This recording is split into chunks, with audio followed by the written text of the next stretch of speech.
the language of humanity is more than a spoken word.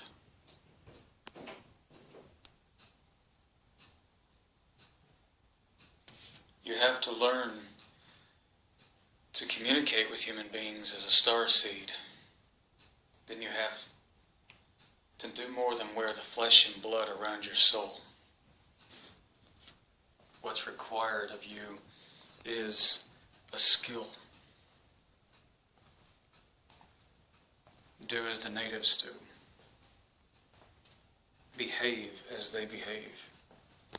To communicate with another of their species, you must do everything. You must look as they do, but you must also have an emotional reaction which is accurate and appropriate for the situation. If you witness a car wreck, you don't laugh about it, you cry, you show reaction. Somebody annoys you, someone aggravates you, someone argues with you. You must react in the appropriate way. If you have to be argumentative, you're argumentative. If you're not argumentative, if you don't behave as a human being behaves, you're never going to communicate with them. You're too unrealistic, you're too alien, you're too not from here. I'm going to cite some examples for you.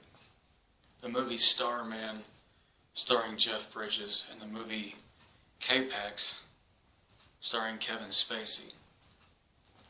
One made in the 1980s, one made in the 1990s. Both depicted aliens that looked human. Both behaved in a very stereotypical, cliche, alien way. But how would a real extraterrestrial being, I use alien because that's what Hollywood uses, but I'm going to say this how I say it, extraterrestrial. How does an extraterrestrial being truly behave living as a human being? A real life extraterrestrial in a human body does not go around behaving autonomous, automatic, monotonous, robotic, unreactive to people. They say that if you argue about a special connection, a sacred connection that you hold dear to your heart, whether it be you feel a connection to Jesus Christ and someone gets you into an argument, a debate about your connection to Jesus Christ, then they say to you psychologically, they'll play that game with you and say, well, then you're not really connected to Jesus, because love isn't something you have to fight for. So the connection is seen as sacred if it's never argued about. Well, that's actually wrong. Because then, if you're too monotonous and unreactive and unresponsive, then it could also be argued that neither have you got that connection, but equally it could be argued the other way. So there's an equal argument both ways. Either you do nothing or you say something and defend that which you love. But in that regard, it's yes both ways and it's no both ways. It's both yes and no. That your connection to whatever you hold sacred is really connected to you if you argued and fought for love, or if you did nothing. It's both yes, that means a lack of connection. It also means both no. But it also, it's yes and no both ways, but it also means that there's another way of looking at the point of connection of what you hold sacred and you love. That it doesn't matter the reaction and the response. It doesn't mean anything. Because there's a third option. You could just sit here and shout back something that's completely nonsense and complete. It doesn't gibberish, doesn't make any sense at all. And that, how would that be defined? What would that mean? So, the human condition and the psychology of a human being, and everything that a human being, a brain, comes with it, must have a response that is appropriate to the circumstances of which the person is sitting in. It wouldn't make any sense that an extraterrestrial living in a human body, coming here to interact with human beings, would behave so utterly monotonous and unreactive and unresponsive to the world around him.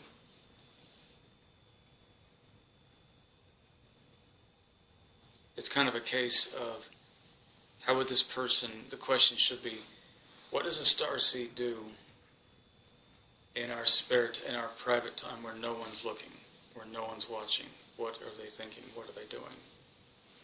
What are they involved with? Exactly what goes through their minds? And what kind of reactions and what kind of responses and what kind of behavior would you expect to see from a starseed privately, if caught without being seen? It's very important to interact with humanity in all of the appropriate responses that one should be reacting to human beings with. It should be an appropriate reaction that someone dies. The starseed then exhibits all the emotional reaction of loss. It should be appropriate that if one is angered or provoked, that one should react appropriately on how ordinarily a baseline personality for a human being would react in those circumstances. It's very important to intermingle after declaring oneself a starseed for whatever reason or purpose that you had to do this. It's important that when agents in the federal government, intelligence agents, and whoever come to send their psychologists to gaslight you and rattle your cage and try to get you to react or say things in ways that that will satisfy their feeling that you're more human, that you're just human, saying that you're a starseed, then they go off and write you off. They're basing all of their ideas based on Hollywood stereotyping, cliched science fiction novels of what they believe and perceive an extraterrestrial in a human body should act and sound like. So do they have a book on the psychology of extraterrestrials? No, they do not. So do they have an encyclopedia psychology of an extraterrestrial? No, they don't. No, they don't. So there are many civilizations that will be arriving here, that will be incarnating as living as human beings for whatever purpose. Many purposes. Not all these purposes of a starseed are going to be the same thing. They're not coming here to elevate human conscience in some spiritual and divine enlightenment. It could be for the purpose of helping to establish a firmer colonization of their race on this planet. In other words, you see people meeting extraterrestrials in the forest, and they're not running out of the forest in fear of this. Well, there's going to be some other reason why that starseed is here. There could be many reasons that have nothing to do with humankind at all. So the appropriate reaction response in this purpose of this video is to talk about that you can't always, you the psychologist can't say that is a genuine non-human intelligence in this man's body or that girl's body, because I based it on what a human psychology is and the reactions and responses of a human psychology and the human condition. When it's simply that it's more than a body, it's a human brain that may house the extraterrestrial soul within it. And that housing of that soul,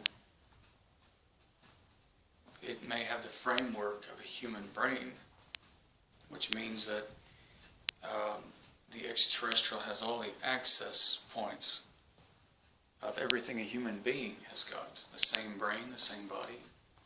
So the reactions are all equally going to be very much human, no matter what they are, ranging from a wide range of things: sexual arousal, love-making, interest, things like this.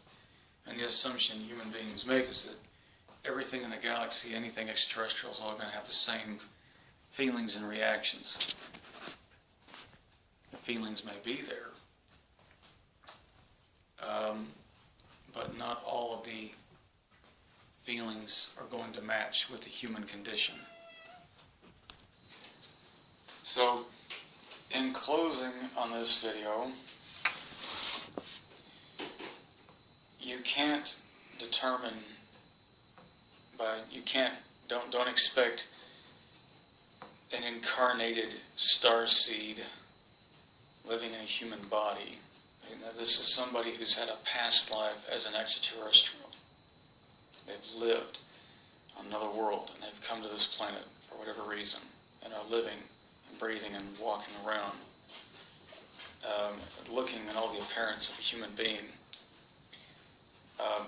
I'll go a step further, are going to react and behave at times very much as a human being. Probably most of the time. Now and then there's this cover that gets ripped off, and they just stop and go, I'm not one of you, and this is what I have to say to you. And that's the actual inner soul speaking, and then the cover goes back on. It's the deep cover, the great galactic undercover. Okay? But should it be regarded as something malevolent or suspicion or with guarded to no? And you can't base them on Hollywood perceptions. K-Pax, where Kevin Spacey's character says he's a man walking around claiming to be an alien in a human body. And Jeff Bridges in that film plays a psychiatrist trying to fix him. Thinks he's crazy, but then in the end of the film he's not sure. But he walks around, he's very calm and rational and monotonous. Jeff Bridges then played an alien in the movie Starman in the 1980s. And again, the same thing. We'll call it the Data syndrome, where the character Data from Star Trek was an android, or the android syndrome, this misconception that humans have that if it's alien, it's going to be an android. That human beings have feelings, nothing else in the galaxy does. And the galaxy's full of beings with feelings. But they're not going to be the same, set up in the same way that the human beings' feelings are set up. And perhaps reacting to death or reacting to other circumstances ordinarily would not be that way for that being that it would be differently for a human being. But then when you're living as a human being, you can't walk around down the street and react as if you were not a human being. That would be counterproductive to your mission or why you're here.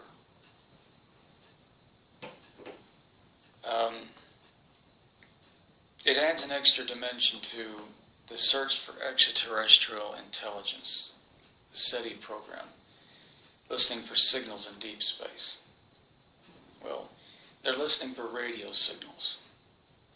what is a soul but a form of a radio wave? It's a quantum radio wave, a continuous quantum radio wave, a soul. And it's an intelligent life. It's a person. So, that said, in a sense, Starseeds then become the answer to the enigma, the question that SETI's been looking for. And there it is, inside of a person.